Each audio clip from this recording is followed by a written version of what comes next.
القياس أدقو لأنه هذا ولا سهل أو خسي درني ولي بكيمي دغحبور أو خاغسي درني ولي بكيمي يجي له كراعي صدقني waxay ka dhacday hudheer ku yaala magaalada Tugashaale gaar ahaan qaybta Soomaaliland ninkii ogaadeen reer Xaboor hudheerkii markuu saaxday mid loo dhaqan oo la soo celiyay oo tarbiyad ahaan loo soo celiyay in diinta la baro ayaa waxa dhacday in albaarkadii ka buuxsanto ninkii reer Xaboor bacdina uu albaarkadii maqsidin family room ولا كريستو متكاير رقنها هذا لوgu soo celiyay si loo dhaqan celiyo oo diinta islaamka loo baro bacdina liiskii roondada ee kulmeeraya hudheelada eegay dadka hurdaa inay si faxalaalo ku hurdaan iyo in kale iyo dad amniga waxyaaleynaya inay qaybkiin dadka hudheelada ku jira iyo in kale ayaaba dulimid bacdina faylkii bay soo qaadeen hudheelka ee dadka martida ah waxay arkeen maqsin ay laba nin ku wada qorayeen magacyadoodu bacdina maqsinkii bay gudaha u galeen labadii nin bay soo qabteen way soo katiinadeen waxa la keenay saldhigii waana la xidhay bacdina maxkamadda loo gudbiyay maxkamaddu waxay u soo dhiibtay rumaankaas 7 maalmood ahaa ninkii socotada ahaa ee ka yimid Xaboor una safrayay magaalada Boorama si uu uga soo iibsado alaabahan gaadiidka oo uu ka shaqayn jiray sida ijiinada iyo wixii la midka ah ayaa waxa dhacday in qabtay Xasan Rakuub ku hesho magaalada Washaale bacdina 7 maalmood rumaanka ahaa ee loo soo gudbiyay oo iska jiray saldhigii Washaale wuxuu ka xishooday ninkaasi inuu la hadlo reerkiisii iyo gurigiisii xaaskiisii uu ka yimid oo ku yiraahdo nin baa ila seexday maqsin bacdina waa la xidhay waxa la igu soo eedeeyay in aanu wada hurdin oo lagu eedeeyay waxba iska dayeen laba rag ah wax iska dayay in lagu soo eedeeyay bacdina eedan loo haysto inuu reerkiisii la wadaago uu ka xishooday ninkaasi maadaama uu dhaqan ahaan wax aad u adag ay tahay aan lana oran karin lana sheegan karin sidoo kale maxkamaddii baa loo gudbiyay maxkamaddii loo gudbiyay waxa dhacday in markhaatiye loo baahday markhaatiyadii namadii hoteelka loo yeedhay namadii hoteelku waxay yidhaahdeen labada nin waxa aqoon isku meelahayn ismay garanayn dii wuxuu ka yimid Itoobiya wuxuu ka yimid xagga Soomaaliland albaarkada buuxsantay albaarkada markay buuxsantay waxaan ku nidhi ma iska bixin karaysaa labadii nafar bacdina wuxuu yidhi ma bixin karayo way u adag tahay ninkan kale oo dhalinyarta oo yimi ayaa markaa isaguna maqsin u baahnaa waxaanu ku nidhi midkii iska seexda midkiinba haafa iska bixiyo lacagta maadaama meel aanay banaanayn aad seexataan labaduba ay marti ahaayeen mustacajala sidaasay ku wada seexdeen inankii hudheelku markuu intaa yidhi in labadan nin aanay aqoon isku lahayn kiiskan loo haystana aanay waxba kaga jirin ay ahaayeen laba qof oo dantu isku khasabtay inay meesha wada degaan waxaa dhacday mushkilad weyn waxa la weydiiyey su'aalo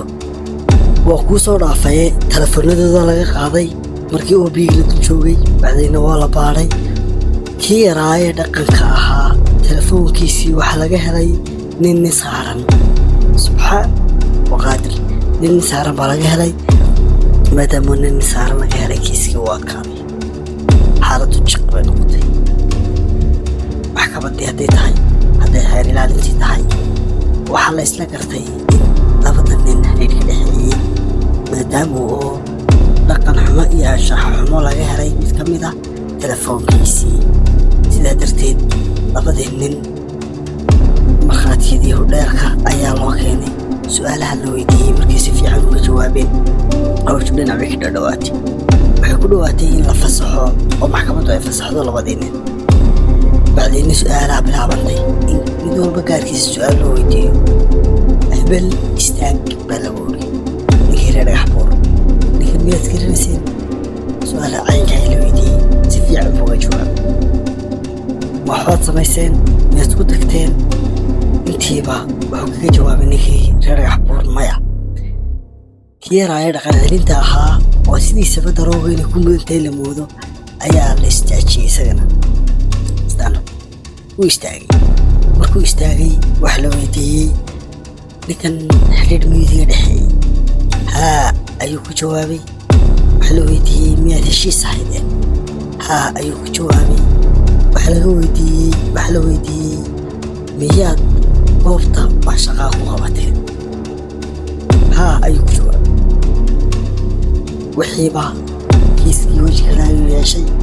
maxkamaddu halkii toddobaadka racfaanka marka hore ay kasoo dhammaysteen waxay u jartay 3 bilood oo racfaan. 9 habeen iyo 7 ayuu jeelkii liinta ku cabay ninkii reer Xaboor. 3 bilood qoyskii uu ka soo baxay iyo meheradiisii oo qufullayd midna uu joogin. meel uu jaaniya cilib dhigay war iyo wacaal cid ka haysa male reerkoodii walaa xaaskiisii iyo inuu waxay ugu maqaalo ahayd 2 xaas oo u lahaa aanu midna u joogin ninkii reer Xaboor oo balaaya ku heshay halkaa iyo safarkii uga soo baxay reerkiisa ee uu lahaa aad soo shaqaysatid aad soo safratid. maxkamaddii degmada waa laga gudbayey. waxaa loo gudbiyey maxkamaddii gobolka ayaa gashay doodoodii. sidii oo kale ayay noqotay. markay sidii oo kale noqotay ee isla halkii ninkii ku adkaystay labaad ee telefoonkiisa wax laga helay oo islahaa kiiska lagala khafiifiyo gaarna aan lagu xukumin ayaa maxkamaddu dib u celisay. markay dib u celisay muddo 7 ay dib ugu jireen haddana waa lagu soo celiyey maxkamaddii. xukunkoodii baa soo baxay. waa loo istaagay. waxaa loo istaagay 8 sano iyo 8 milyan. waa siduu igu yidhi saaxiibkaygii ka warramayey ayaa loo istaagay. xukunkoodiina miiska ayaa dubaha lagu dhuftay. ninkii odayga ahaa ee reer Dhagaxbuur ahaa isaga oo khajirsan naxsan yaaban ayaa xukun ku dhacay. wax alla wuxuu sameeyeyna siduu isagu ku handacoonayey aanay jirin. jeedka ducadeenna iyo sheekadeenna ayaa ah markaad safartaan cid magaalo u baxdaan cid aydaan wada socon ama aydaan garanayn ehel aydaan ahayn saaxiibba aydaan ahayn wuxuu gudo iyo wuxuu galo aanad garanayn in aanad gebi ahaanba wax hoteela iyo wax albeerka ah iyo wax maqsina midna aanad la seexan la kiraysan ag fadhiisan. haddii ay dhacdo mushkiladan oo kale ama ay kugu dhacdo marka aad joogto gaar ahaan dhulka talisyada Soomaalida waxaad la kulmi kartaa waxyaabo badan oo cinqaaba oo aanad mutaysan aanad lahayna. ninkan aan idiga warramayo sheekadiisu waxay igu soo gaadhay ama fariintani ay ka timi oo i soo gaadhsiiyey nin saaxiib. fariintaydan ayaa waxay tahay in gebi ahaanba aad ka taxadirto meelaha sariirta keliya taalo ee bulshada aan isgaranayn kuwada seexda qolyaha hodheeladu ay yidhaahdaan sheeke mar dhow kaa saari doonta ma aha. ama mar dhow haddii uu ciidan soo galo roondii